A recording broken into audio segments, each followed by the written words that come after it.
Good morning. Welcome to this month's edition of Oak Hill Regional Community Development Corporation's third Wednesday Parent Resource Chat. My name is Bettina Campbell.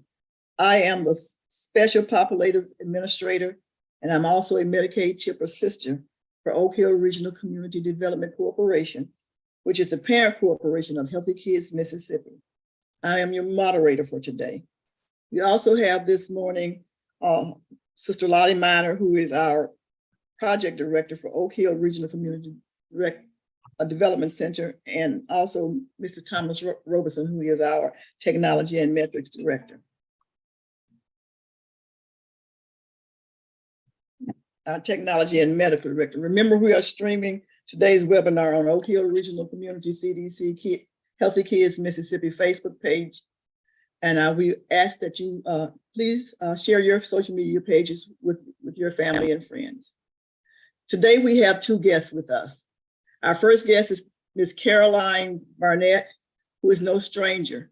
If you remember, she is from the M.R. Davis South Haven Public Library, and she's going to remind us all about the wonderful services and opportunities offered by First Regional Libraries in Mississippi. Our second guest will be Dr. Deirdre J. James, who's an MD, and she's affiliated with the Regional One Health Center, Regional One in Memphis, Tennessee. And she will talk to us about diabetes. So first, let's get started. As I stated, Caroline is no stranger to us. However, I'm going to just give you a quick reminder of who she is. She grew up in Memphis, Tennessee. Her first full job was with the Girl Scouts, and currently she works for First Regional Library and has worked at public libraries for over 35 years. Caroline stated that Caroline started as a children's librarian doing story time and working with early literacy events, as well as planning and doing programs for older kids. She loves singing in her church choir, being outdoors, reading, and meeting new people every day at the library. I give you Caroline Burnett. Good morning. Thank you, Bettina. I'm glad to be with you all again today. I wanted to welcome everyone. And the first thing I want to say is that public libraries are your libraries. You're paying for them. So I always advocate that people not be rude, but be demanding. You should have high expectations of what you should be able to get and find out at your public library. Most people who work in libraries, I won't say all, but most are working there because they are interested and want to help people that are interested in their communities.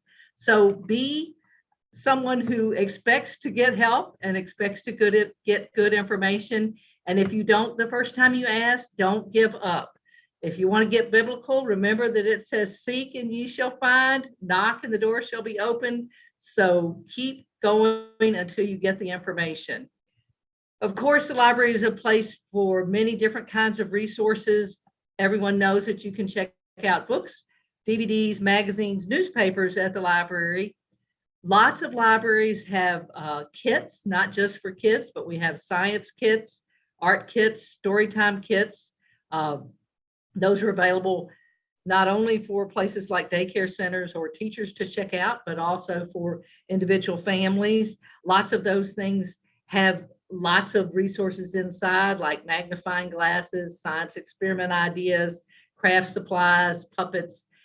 And think of those things not just as things when your child maybe has a school assignment, but something that you could do as a family for fun and for learning.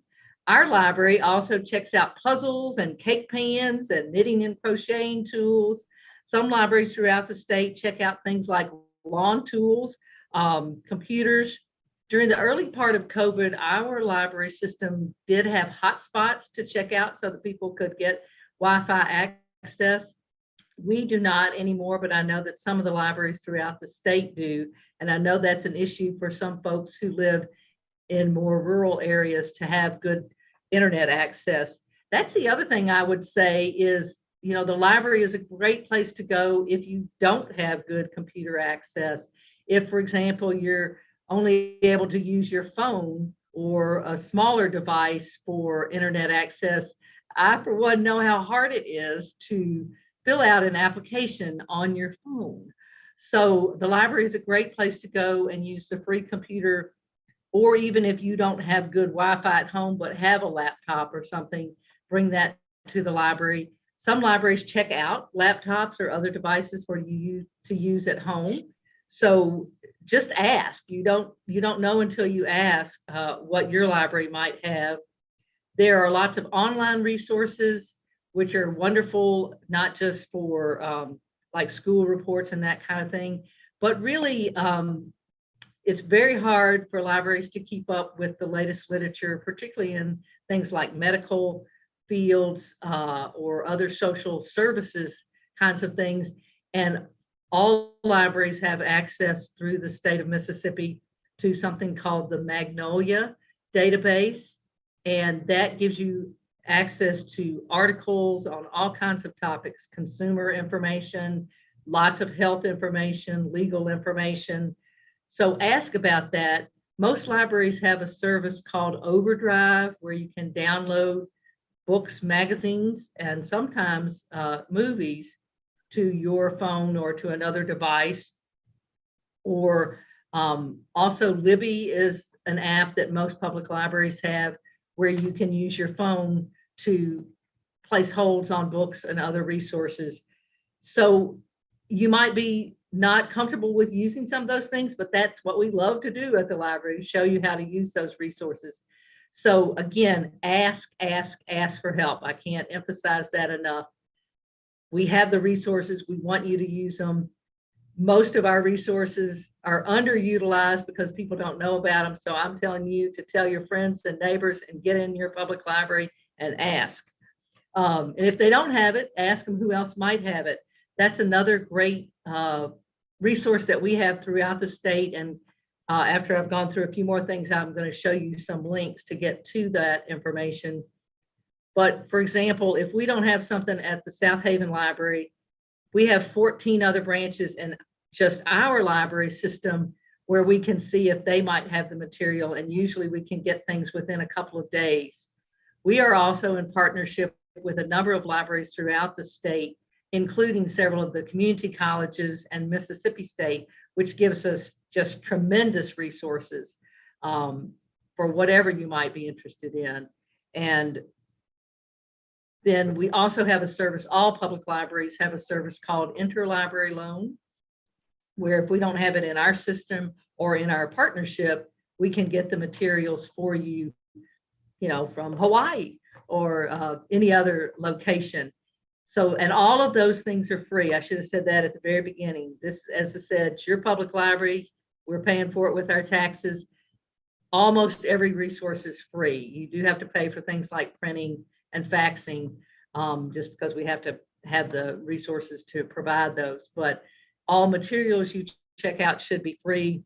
I did want to mention that there are other resources at your library: faxing, scanning services, printing. We have mobile printing at our library where you can send it from your phone, or like if you have a computer at home but don't have a printer, or as lots of people do, I know I do this, the cartridges are so expensive to buy that you might want to come and do your printing at the library. We have color printers, color copiers, if you need that resource. We have a lot of job information, and also it's a good place to come if you're trying to fill out job applications.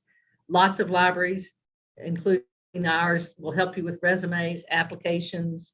We have lots of classes, not just for children, but for adults, on computers, crafts, local history. Today, we're having at our branch, someone has come from the Rural Legal Services group in Oxford, to do a program on wills. And again, that's a free program. Anybody over the age of 60 in the state of Mississippi is eligible to get this free assistance in setting up your will and other legal documents. Also, we're going to have them come back and do a program on expungement.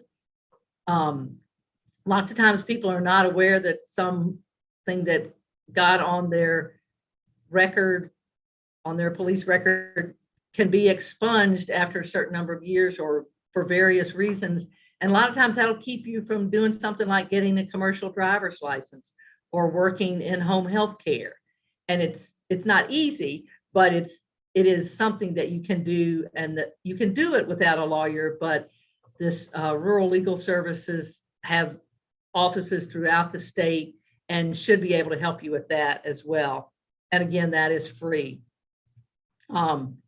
Most libraries, including ours, have people helping with tax preparation. During that time of year, we'll be starting ours in February, and it runs through April. We have meeting rooms for community groups. Our library has some wonderful partnerships with the South Haven Arts Council. We do art classes with them once a month for families. We have a gallery where we display the work that everyone has done. We have a great partnership with the Zeta Phi Beta sorority. They help us with an egg hunt every year at Easter time. Last year, the women of Zeta Phi Beta filled 3,000 eggs for the children to find. Omega Psi Phi has helped us with after school tutoring. Alpha Kappa Alpha has done a local authors program during Black History Month. So there's lots of great additional resources. And most libraries are in partnership with other groups in the community: schools, daycares, homeschooling groups, Chamber of Commerce, local businesses, again, legal services, small business center. So the library should be a one-stop shop for you to get information about other things going on in the community. Last night, for example, I spent quite a bit of time helping a gentleman who is applying for his license to grow hemp. Now that is going to be available, medical marijuana in the state of Mississippi. So those are just ways that we can help that you might not think of. So if you need some help, we don't always know everything about it, but we know how to look it up and how to find it and how to help you print, that kind of thing. I would also encourage you, if your child is struggling at school, you certainly should ask the school for resources, but a lot of times the public libraries and even community college libraries in your area might have resources that you can work with your child or have tutoring going on there at the library. We always have reading lists, can help you find things for your child's reading level. If your child is excelling, also come to the library, because we've got lots of resources for children who, sometimes a child who is reading above grade level and, very interested in one particular thing might get a little bored in their class if all, trying to bring all the students along. So we've got resources for just about everything. Can get your voter registration applications at public libraries, all kinds of things. Bettina and her husband and other folks have come to our library and set up a table to help people sign up for health insurance. Lots of libraries do that same kind of thing to help people with getting their Medicare information.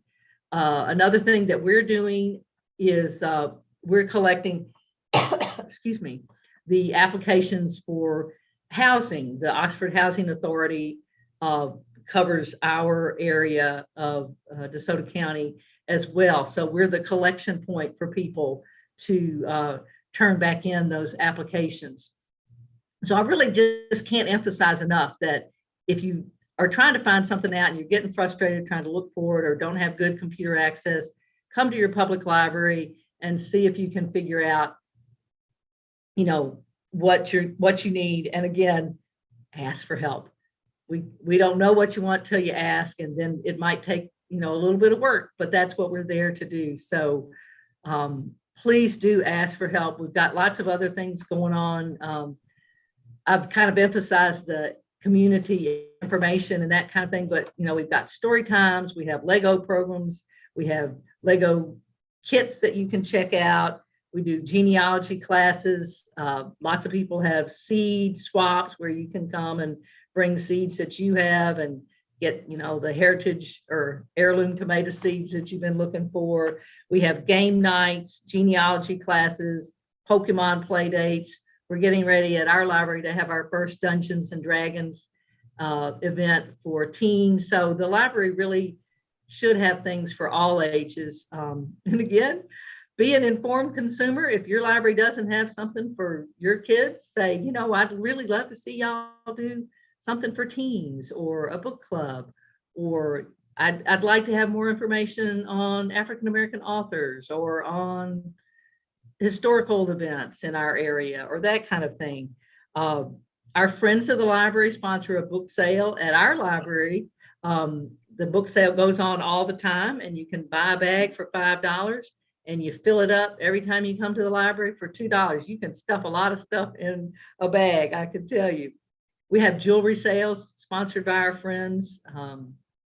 ESL classes are often held at public libraries. Summer reading, remember that that's a great opportunity to keep your child reading over the summer. There's usually lots of great programs and some fun prizes and incentives to keep kids reading over the summer.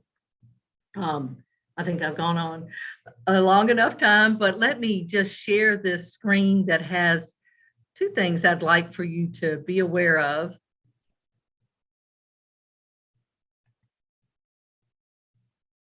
I'm hoping y'all can see this Mississippi Library Association website. It's misslib.org, misslib.org. One thing is a directory of libraries in your area. So I'm going to back up to the home page.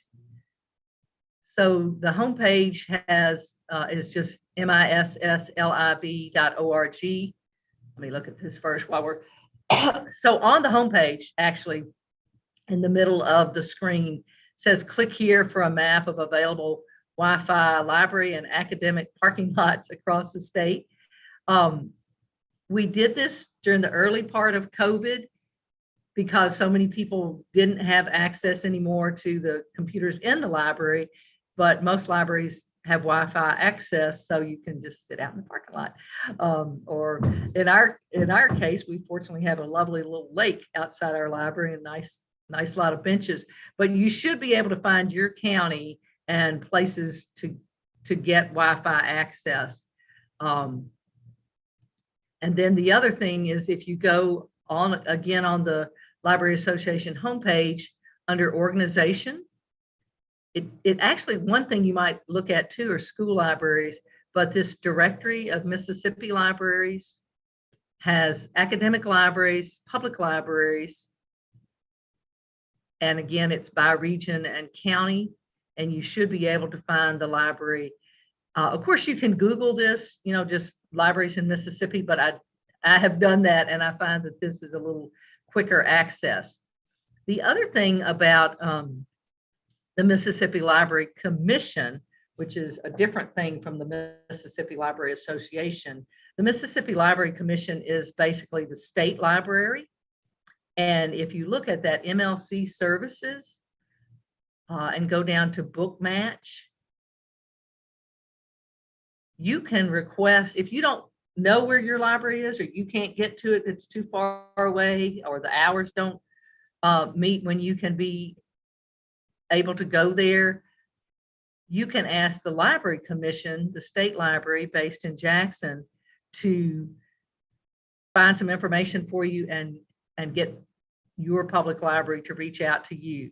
So again, be a nice but demanding consumer and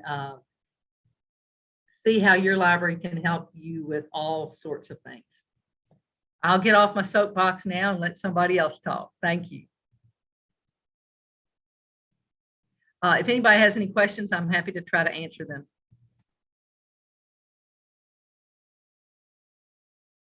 Thank you, Carolyn. As usual, you provided us with a wealth of information. Remember that your public library is available to you and they have lots of services. Yes, Caroline? Let me just mention, to save you possibly a little bit of frustration, when you go to get a library card, you do, I will say at any public library, you're going to need to have something with your current local address to show that you're a resident of that area, because that's how libraries are funded, with local municipality and county funds. So for instance, if you have moved but haven't changed your driver's license, take a bill or a piece of mail, and most libraries will accept something that's on your phone. But do be sure to have that so you can get access to resources right away. But of course, you can also use libraries without having to have a card to check them out. You can usually use the computers. Sometimes there's a minimal charge of $1 to use a computer for a day. And I will also say it may be worth it to you. For example, for people who don't live in our counties, we serve DeSoto, Tate, Tunica, Panola, and Lafayette counties. But we have a lot of people from Marshall County, which is Holly Springs and that area, who, if you work in our counties or go to school in our counties, you're eligible for a free library card, or if you're a resident, of course. And also, if you, for example, work in DeSoto County, your children are also eligible for a free library card in our county. And it's just a fact that our library has more resources than the Marshall County Library. So, you know, I would say be a consumer of several libraries. If you work in one county, live in another, or go to school in another, just check all those resources, because libraries have different funding and have different things. So it's worth getting as much as you can from each place that you are a part of. Okay, thank you so much. And I don't know if any of you noticed besides me, when she was doing her demonstration with the website, it says jobs. So I'm thinking that that means that you can click on that website and possibly find out about jobs that are available to you. So again, there's so much that you can get at the public library. So don't be a stranger. Tell them Caroline Barnett sent you. Okay. So I thank you so much. And if you have questions, again, we will be able to answer them later. Or if you have questions, we also will be posting this information on our website. So our next guest is Dr. Deirdre J. James. She's an MD and an endocrinologist in Memphis, Tennessee, and is affiliated with Region 1 Health Mississippi. I'm messing up today, y'all. Regional 1 Health Memphis. She received her medical degree from Meharry Medical College School of Medicine and has been in practice between 6 and 10 years. Her specialties are endocrinology, diabetes, and metabolism. Endocrinologists treat disorders of hormone secreting glands and that regulate countless body functions. And these elements can include diabetes, thyroid elements, nutritional disorders, pituitary disease, and menstrual and sexual problems. So once again, we're going to present Dr. James to you, and we hope that you will give her your full attention. I'm sure that she has a lot of information and a wealth of information that she's going to share. Good morning, everybody. Thank you very much for inviting me to speak on this platform today, especially important for this month, being American Diabetes Month here. And I'm just gonna share my screen if that is possible.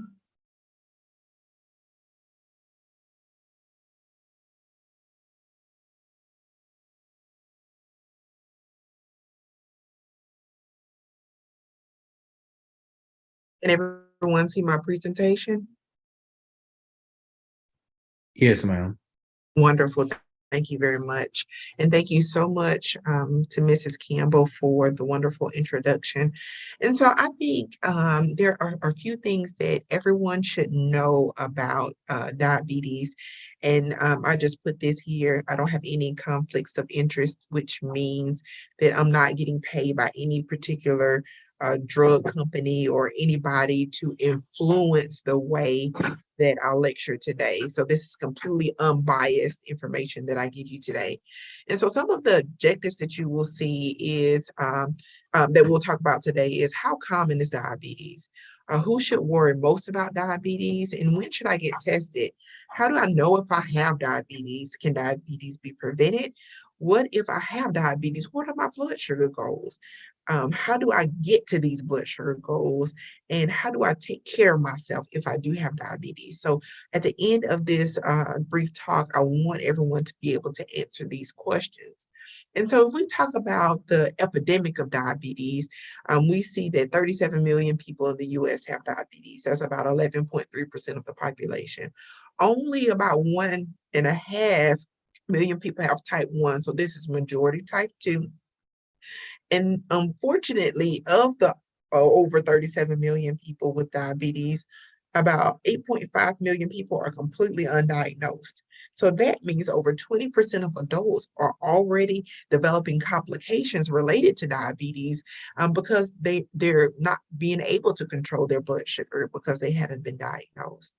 And so even taking a step back from that, 96 million people, almost 40% of Americans have prediabetes before they have even hit the threshold of overt diabetes. And as we age, we're more likely to get diabetes. So, anybody 65 and over, they're at most risk. And so almost 50% of those population, 50% of all people, so 1 in 2 people above 65 will have prediabetes, and we should take diabetes as a call to action. Prediabetes is definitely a call to action because you don't want to develop diabetes if you can. And so the most recent data actually shows that our underserved population, are most affected. So we have our American Indians, Alaskan Natives, our Hispanic population, and our non-Hispanic Black population the most affected. So we're disproportionately affected by diabetes when we compare ourselves to the white population. And if we look just in Tennessee, we can see that the rates of diabetes is a little bit more than the national average. And so that's why a lot of physicians call Tennessee the diabetes belt and the stroke belt and things like that. So I gave you a few statistics here, and you see almost 34% of adults in Tennessee actually have prediabetes. So it's definitely something that we need to be aware of and that we need to be sure that we recognize early so we can prevent it if we can. Because almost 40 people in Tennessee are diagnosed every year with diabetes. And so to know whether you're at risk or not, you want to go ahead and take this risk assessment. And so you can find this online at the diabetes.org SOC risk test. And just put your information in here, your age, your gender, if you ever was diagnosed with gestational diabetes in pregnancy and things like that. And if you scored higher than 5, you are at increased risk, and that's something you need to talk to your physician about. And so the American Diabetes Association has come out with this chart here. Every year they update the guidelines, and the most recent says who should get tested. And so these are for adults who are completely without symptoms. So if a person has symptoms like vision changes, maybe blurry vision, urinating a lot, thirsty, always drinking, things like that, which would make us feel as though they may have diabetes, we'll test them immediately. But for others who don't have those symptoms, testing should begin in those people if they're adult and overweight with these particular BMIs, and you can actually go online and calculate your BMI. It's based on your height and weight. And if you have one or more of these risk factors. So a first degree relative, which is your parents, sibling, or children.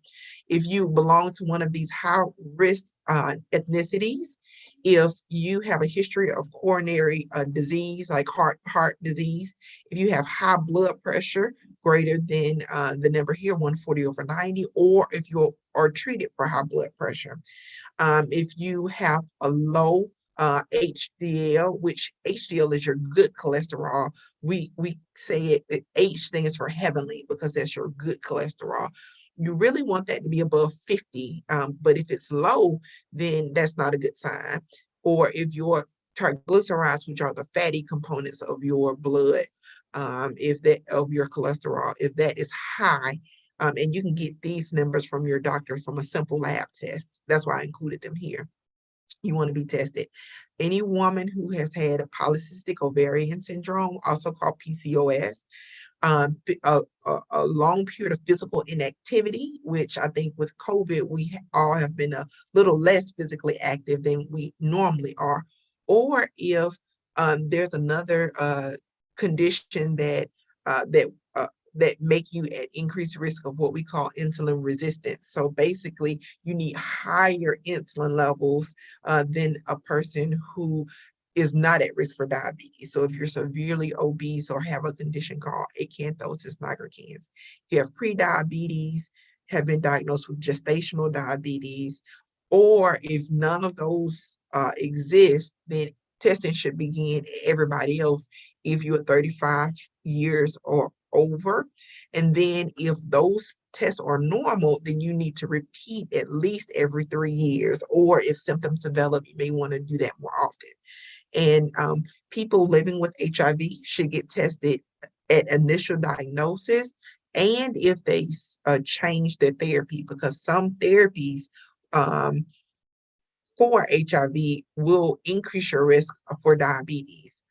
And so to know whether or not you are diagnosed with diabetes, I gave you these numbers here.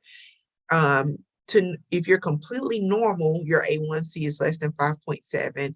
And when I say fasting plasma glucose, that's when you have not eaten anything for a minimum of 8 hours, and you go to your doctor's office and get a lab test. It's not one of the screening tests where you prick your fingers on one of the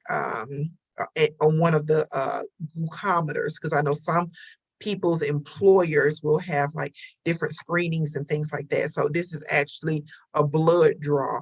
When you prick your finger, that's whole blood. It's all the components of the blood. However, when you draw, when they get when you get blood drawn from your doctor's office, they'll take that blood and they'll separate it into components. And plasma is one of those components, and they'll test the sugar in that. And so that's the number we're talking about here. And then your oral glucose tolerance test is one of those tests where you'll not eat anything for 8 hours. You'll go to your doctor's office. They'll give you a drink that includes 75 grams of sugar, and then they'll wait 2 hours and they'll test your plasma glucose again. And if it's less than 140, you're completely normal. This column here shows if you have pre-diabetes. So 5.7 to 6.4 for A1C, 100 to 125 for fasting plasma glucose, and your oral glucose tolerance test of 140 to 190. In order to have diabetes, overt diabetes, which needs definite treatment, your A1C has to be greater than or equal to 6.5. Fasting glucose will be 126 or greater, and oral glucose tolerance test greater than 200. You'll notice there's an extra number here in this column. Random glucose, plasma glucose, are greater than 200, but that's with classic symptoms.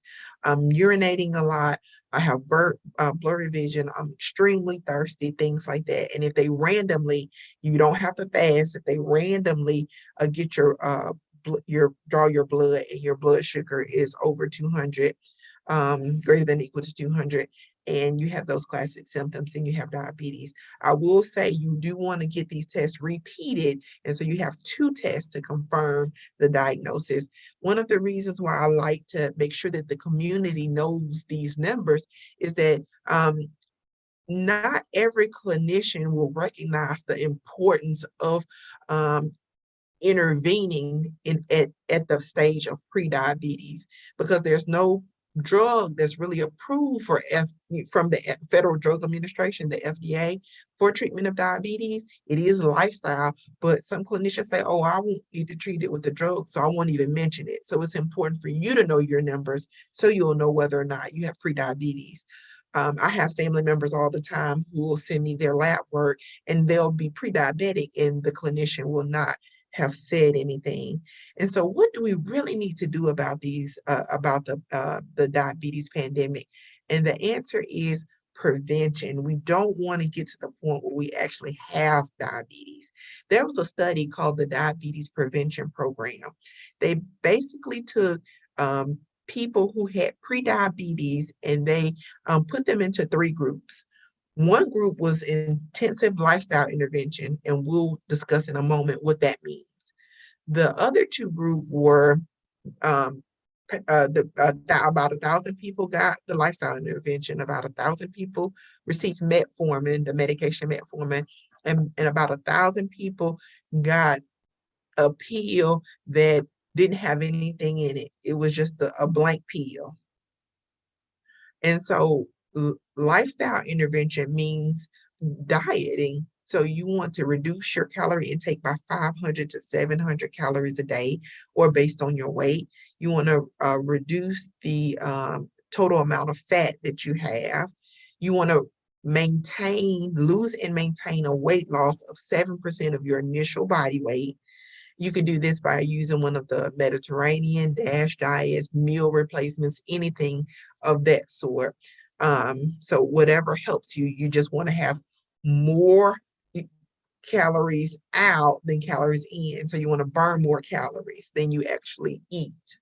And you may need to be referred to a dietitian to make this happen. And then you want to have about 150 minutes per week of exercise, usually split up in about 30 minutes a day for 5 days of the week. And that includes aerobic exercise and resistance. You want to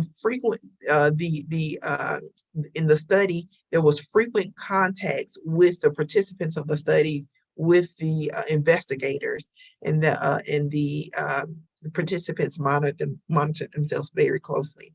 And so what they found in this study was that if I am able to lose weight, reduce my calories, exercise, all those things we just talked about, I will reduce my risk of developing diabetes if I already have prediabetes by about 60% if I do the lifestyle. You'll see the lifestyle in orange here. If I do the lifestyle intervention. And we see that it may actually be a little bit even more effective if we look at different races. For the most affected races we see for our Hispanic and our Asian population. However, if I don't do any lifestyle changes, but I take a medication called metformin, well, that only works half as good, about 30% on average. And so basically, just lifestyle modification works twice as good as even taking a pill. And so you can all do this yourself. And there's something called the legacy effect, meaning even after I stop my lifestyle changes, even after I stop the drugs, meaning the metformin, you actually may still benefit some. And you may actually have a sustained benefit of about 10 years in these different studies here. This Chinese study here, the Quang study, showed a 20-year benefit. And if you notice, well, look at the drugs. They looked at metformin, a medication called rosiglitazone, a medication called pioglitazone, also called Actos. They failed. Within 3 months, that benefit actually went away. So really, lifestyle is what you want to maintain. So even if you were to stop doing it after a while, you still have some long-term benefit. And so even lifestyle is able to reverse some of the complications for diabetes and prediabetes. Most people think, okay, if I'm prediabetes, I don't have anything. If I have prediabetes, I don't have anything to worry about. Well, we know now that people will get eye disease and even nerve problems. We call that neuropathy, where they get numbness and tingling that starts in their feet and eventually may even go up to their hands. And even when you have prediabetes, and we notice that from the studies that even if you were to do these lifestyle changes that we just discussed, then your nerves actually will grow back and you will can reverse some of the damage that those blood sugars have done. And so, but not all the time are we able to prevent pre-diabetes, and you end up going into overt diabetes here. And then if you get to overt diabetes, now you have to worry about more severe complications, like something we call hyperglycemic crisis. Sometimes your blood sugar is 4 and 500. You can also get very low blood sugars, especially if you are not on a correct medication regimen. Other things associated with having diabetes is elevated blood pressures and cholesterol. Not only are you more likely to have a heart attack, but you're actually more likely to die from a heart attack if you have one. More likely to have a stroke, eye disease, kidney disease, and even amputations. And usually those amputations are because of the nerve issues that our people living with diabetes have. If they aren't able to feel their feet, sometimes they'll injure them, which may lead to infection and eventually amputation, unfortunately. If you have diabetes, there are some blood sugar targets that you should reach for. You should want your A1C. A1C, hemoglobin A1C, is basically your average blood sugars over 3 months. It's actually taken, you can check your A1C just by one simple one simple blood test, and they will basically give you an average of your blood sugar. You want that to be less than 7%. Well, if you're checking your sugars with the glucometer, just your self-monitor checks, when you prick your finger before your meals, you want your blood sugars to be less than about 80 to 130. And then after meals, you want it to be less than 180 if you can. Just to kind of give you a brief insight onto what kind of medications that are commonly used. Metformin is one of the, usually one of the initial ones that are started, but the new American Diabetes Association, their drug guidelines say that any of them actually can be used, just depending on what other health problems that you have. You have a class called the SGLT2 inhibitors, and I actually put the names here if you look, if you need to recognize the names. DPP4 inhibitors. All of these are incredibly safe, but are normally chosen depending on an individual's other health problems or financial situation or side effect profile. So for instance, if a person has kidney problems or have heart problems, then the SGLT2 inhibitors, the canagliflozin, and all of these medications will probably be the choice. If a patient has heart failure and have had a heart attack or stroke, a GLP-1 receptor agonist will also, and those are your medications called your Trulicities, your Victosas, things like that you'll see on your commercials. And so if cost is an issue, this pioglitazone, Actos, and all these sulfonylureas are a very affordable option. So just discuss them with your clinician and definitely be honest about your side effects. We don't want you to be miserable, and we don't want you to not take the medicine. So metformin can cause pretty severe nausea or diarrhea in some patients. I want my patients to be honest because I could change them to something else versus them either living with the side effects or not taking the medicine. There are some things that you need to know for your general health maintenance. You need to make sure that you don't develop a condition called retinopathy. Diabetes is the #1 cause of blindness in this country. So you want to make sure you get an eye examination every year. And if you have type 2 diabetes, the current guidelines say 5 years after the diagnosis of type 1 diabetes, go ahead and get an eye exam. But even that recommendation is really falling out of favor. So if you have type 1, you should get that done immediately. In people who get pregnant and have diabetes, you really should go ahead and get an eye exam in every trimester of pregnancy because retinopathy can get so bad that it can actually cause you to be blind by the end of it. You want to make sure that you don't have any nerve problems by getting these tests done by your doctor. It takes 1 minute to do a monofilament test or to put a tuning fork on your foot. And so if you have type 2 diabetes, get it done at diagnosis. 5 years if you have a type 1, 5 years after diagnosis. Make sure your kidneys stay healthy by giving urine samples. And I put that information here. Make sure that your clinician looks at your feet at every visit, checks your blood pressure at every visit, and at least checks your cholesterol when you're diagnosed and once a year. Once you develop diabetes, it's not the end all be all. You definitely want to control it, but you also can go into remission, especially by losing quite a bit of weight, even if it takes bariatric surgery to do so. And so you'll see here some of the predictors of remission of diabetes. And when I say remission, that means you don't even have to take medication, but you do have to still watch your diet. You still need to exercise, and you still need to be evaluated by your clinician to make sure that the diabetes doesn't necessarily come back.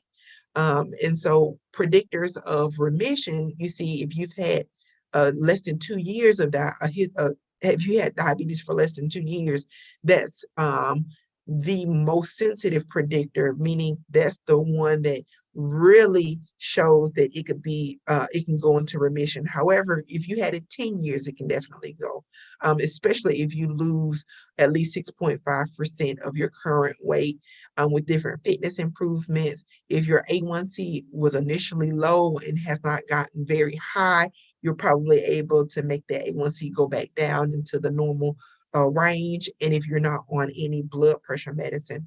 So just in conclusion, type 2 diabetes is the result of your body not necessarily able to secrete insulin like you, it's basically you're not able to put out enough insulin to cover your blood sugars. So the things that you eat, your body's not able to produce enough insulin. Now, if you have prediabetes, you may not have any symptoms. That means you may have already developed complications. So please, please, please go to your physician. Make sure that, these things are on your radar and your clinician's radar, especially if you go on that website from the American Diabetes Association and see that you're at increased risk. So if these American Diabetes Association recommendations are followed carefully, those dreaded complications of diabetes will be reduced. Lastly, if you have diabetes, be kind to yourself. It doesn't mean you can't have a piece of cake or ice cream from time to time. You just have to eat those things in moderation. And once again, when it comes to diabetes, prevention is the key. You do want to prevent it if at all possible. Thank you very much for your time, and I'll be happy to answer any questions.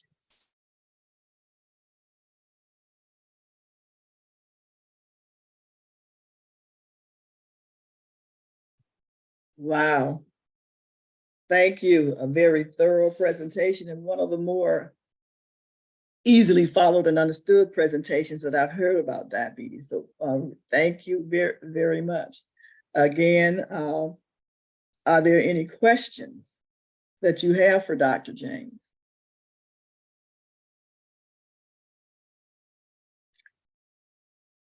Do we have any questions on other social medias? Checking now.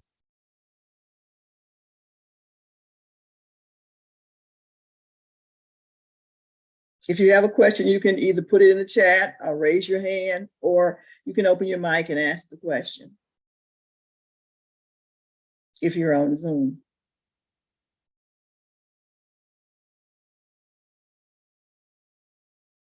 Okay, well, I know that you did a pretty thorough job for me, Dr. James, and I'm so grateful that you accepted to be our presenter today at the 9th hour, actually. So thank you very much. And I want to thank Loretta Miller, who's one of our co-workers. Just a moment, who's one of our co-workers who reached out and was able to get a commitment from you. So thank you so very, very much. Yes, I do. I have a question about any recommendations on cookbooks. So really, whenever we think about cookbooks and the way to cook, you want to have something that is low calorie. What I like to do is I like to figure out healthy substitutions. And so not necessarily, so for instance, if you really like spaghetti, well, the pasta will increase your blood sugar. So there's something called spaghetti squash. And so you cut it in half, you bake it, and you kind of take a fork and peel off the insides, and it looks just like spaghetti noodles. And it tastes pretty close to pasta. And so I like to tell people to make healthy substitutions like that. So for instance, if you like pasta salad, instead of the regular rotini noodles, there's something with chickpeas. You have chickpea.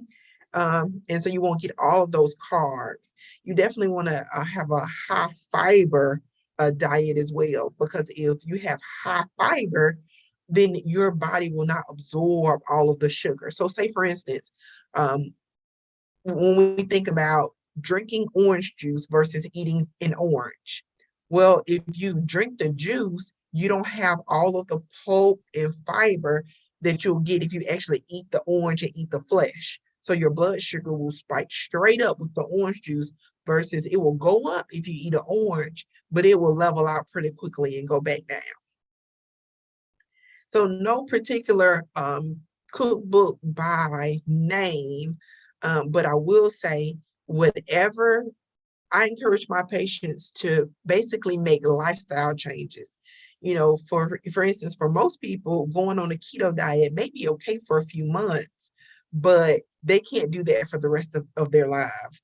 And as soon as you start back eating carbs, you're going to gain the weight back. So we need to figure out, let's maybe reduce the amount of carbohydrates instead of going completely no carb, because that's not sustainable, if that makes sense.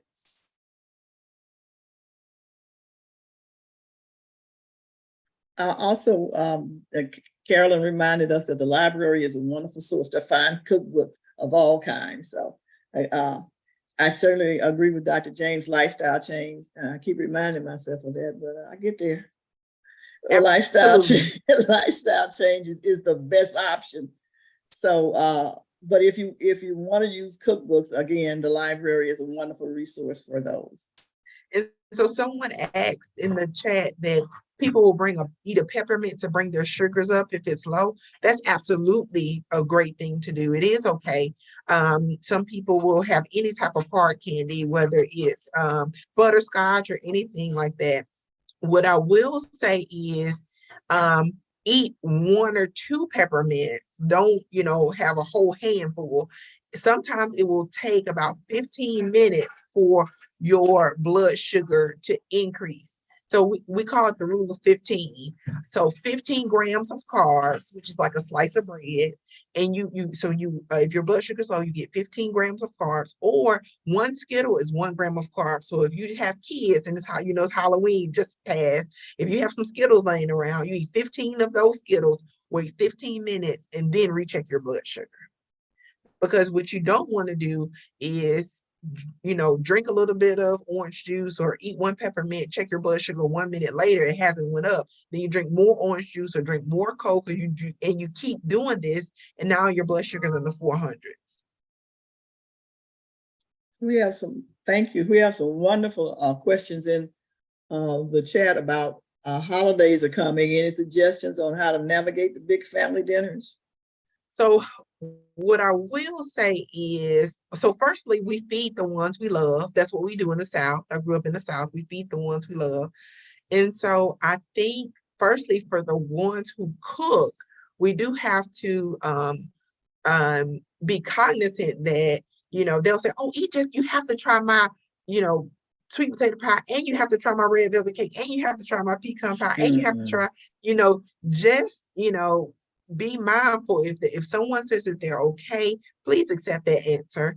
Secondly, for the people who love to eat and not necessarily the ones who cook, what you may want to do is it's going to be about portion control. 1 or 2 days of maybe eating a little sweet potato pie, because you can't miss the sweet potato pie. You're honest. One person who makes that really great sweet potato pie. You only get it that 1 or 2 days out of the year. Go ahead and eat it, but definitely have portion control. Get a knife and cut a real small piece versus get a spoon and you sit down with the whole pie. Does that make sense? Yes, ma'am. So any over-the-counter supplements, someone asked. What I will say is a lot of the over-the-counter herbal supplements, they don't necessarily have basically, when we think about over-the-counter medications, we don't have a whole lot of studies about them. The reason why is there's no money to be made. These drug companies want to make millions and millions of dollars on this. So they're not going to spend millions of dollars testing them if they're not going to make that money back. And so with that being said, a lot of the supplements may not necessarily help. However, you do have some. For instance, any insoluble fiber, when you increase your fiber intake, just like I gave you the example with the orange, you will decrease your blood sugar spikes, even like Metamucil, things like that. Other over-the-counter supplements, not necessarily herbals, but there's a weight loss medication called Ally that's at Walmart. Once again, no disclosures. I don't work for Ally, the Ally company, so I'm not necessarily encouraging you to get it. Well, what it does is it will it actually keeps you from absorbing fat and things like that, and so that will actually help you keep your weight down. However, when Ally keeps you from absorbing fat, it keeps the fat in your stool. So that means it will make you have fatty stools and sometimes diarrhea, especially if you eat say a piece of fried chicken or fried, catfish Fridays or something like that. You eat that fried food, it's not going to absorb, it's going to stay in your stool. You're going to be running to the bathroom. Some people even get what we call stool leakage, so they'll have a little incontinence and mess up their clothes. And so you have to be really careful about those supplements because not all supplements are made the same. It may have 500 milligrams on the bottle, but not a pill in there may even have 500 milligrams in it, or it may have more than that. So you really have to be careful. Turmeric is something you always see in the news. And actually, I think I saw one of the doctor shows talking about turmeric. Well, some studies have come out recently that they actually may cause liver damage. So some of these things can really cause more problems than it's worth. Most of them probably are overall safe. They're just gonna, hurt your pocketbook is what I like to say. What other? Is fasting or what does OMAD stand for? Is it a good way to prevent diabetes? 1 meal a day. Or 1 meal a day. Okay, thank you. Yeah. So, so basically intermittent fasting is what you're asking. So, studies have shown that it doesn't matter if you do a low calorie diet, a low carb diet, or intermittent fasting, you probably will lose the same amount of weight. And so the effects are the same. So basically you have to figure out what is best for you. So we know we have to prevent diabetes. And so mostly with the intermittent fasting, people will lower their calorie intake because there's a shorter amount of time that you can eat. So with that being said, more than likely you're going to lower that calorie intake by 500 to 700 that we talked about. If that makes sense. I'm sorry, Ms. Campbell, I think you're muted. Sorry, there's another question that says, my daughter loves pasta. How much is too much? It's all about balance. And I'm sorry, Miss White, I just want to make sure I answered your question. You were about to say something. Oh, I was saying thank you. Thank you so much. Oh, you're more than welcome. Okay, so when we talk about pasta, what I will say is you definitely want to think about serving sizes. And so when you think about serving sizes of anything, you may want to even use your fingers and hands. So a thumb is probably a teaspoon or a tablespoon, excuse me. A fist is probably a cup. When we talk about pasta, well, it kind of depends. Well, firstly, when we're thinking about our sugar, if she has diabetes, well, we kind of want to use, we want to eat within reason. So for instance, if she loves pasta, maybe she can skip the dessert, or she's going to have a no calorie drink when she's eating the pasta. So it's all about balance. So I wouldn't tell her to eat pasta, then have a Coke, like a full fat Coke, and have a piece of cheesecake for dessert. So you can still have the things that you love, but definitely if you're gonna have pasta, when you go to say Olive Garden, they have those breadsticks. Skip the breadsticks, so you can't have it all. Or if you have it all, have a very small portion of it all. Thank you. You may Wonderful. also want to check your blood sugar before. If she's diabetic, check her blood sugar before she eats the pasta.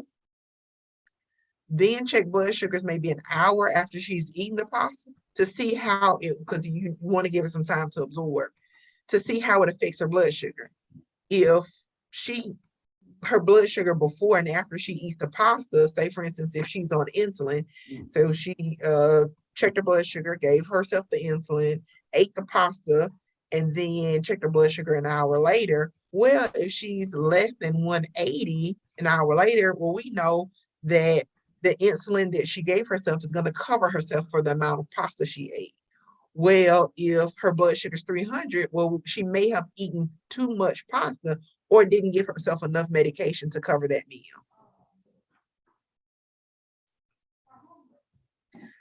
So I think someone's hands is raised. A. Perry.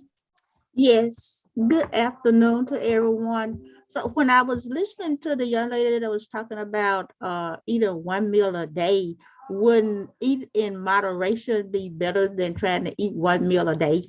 And is that being taught to diabetic people instead of eating one meal a day to eat in moderation? So I absolutely think I think it depends on the person, but I absolutely think eating in moderation is best. I think having a 3 meal a day, if you're a 3 meal a day person, is the best thing. Now, some people only eat 2 meals a day. They're not breakfast people. I think it does things to your metabolism as well when you only eat 1 time a day, because instead of burning it as energy, sometimes it just stores it as fat because it's like, oh, I finally got a morsel of, carbohydrate. That's kind of like what happens with the keto diet as well. So 1 meal a day for most people is not feasible. But what I will say is don't eat if you're not hungry. So if you're not hungry, then don't eat. There's actually an endocrinologist in town who may actually go a day or 2 without eating. He drinks. You have to drink or, you'll die. But if he's not hungry, he doesn't eat.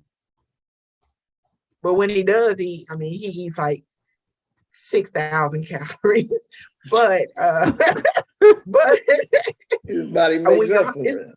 Right. It's almost like if you're diabetic and if you have diabetes and your blood sugar gets low at night, what I will say is you need to reduce your medications. You shouldn't eat to keep your blood sugars from going low. When you eat, if you're not hungry to keep your blood sugars from going low, all you're going to do is gain weight because you're increasing the amount of calories. If you want to keep your blood sugar from going low, you need to reduce whatever medications you're on. Okay, thank you so much. You're more than welcome. This has really been an awesome session. We've learned so much from both Caroline and from Dr. James, and I think that it is just awesome that we are able to bring this type of information to the community. Again, it will be posted on our website later. And we also encourage you to share today's webinar with your social media network. And there are questions that you can always, if you have, you can always go to our website, or I'm sure that if you reach out, we can reach out to Dr. James or to Carolyn to get the answers to those questions for you. So just some friendly reminders. We're going to start with Duke with our friendly reminders. Good afternoon, everyone. A friendly reminder, going to bring up a screen really quick to share. We want you to join the All of Us program. we know medical research hasn't always seen you, so we're trying to change that. So join all of us to help shape the future of health. So go to the website www.joinallofus.org/NBCUSA. And if you go to that link, you should see our executive director and project director on the screen, and all you have to do is scroll down and just enroll there, and you will get email reminders about what All of Us is. So be one in a million to join All of Us. Thank you so much. One of the great things I like about All of Us is they are trying to do what is called precision medicine. In other words, we know that a lot of medications for our bodies are based on studies, and those studies are not on us. And so what we're trying to do is get people of color to join into this study so that we can have medicines that are more favorable to our bodies and perhaps do a better job of helping us to stay healthy, or once we're healthy, of helping us to not unhealthy, or once we have some type of disease or illness, and helping us to be able to better manage it. So again, go to that website and please join us. So next, I want to remind you that on Monday, November the 21st at 6 p.m. to please join Ask Mary and Pat webinar, who they are answering all the questions that you may have about Medicaid. And so we want you to get those answers so that you can better use your healthcare and prevent illnesses instead of trying to intervene and with treatment. And finally, remembering that next third Wednesday parent resource chat will be Wednesday, January the 18th. And our topics will include information on Cervical Health Awareness Month. You may learn more about us at www.oakhillregionalcdc.com and www.healthykidsms.org. Again, that's www.healthykidsms.org. Once again, we acknowledge our board chair, Jennifer Garrett, and our executive director, Dr. Michael O. Minor. This has been a production of the Oak Hill Community Development Corporation, belonging, building, and bridging in the Mid-South region and across the state of Mississippi. We will now sign off of our social media sites. Those of you on Zoom, can you just stay for a few minutes so we can close out? Thank you.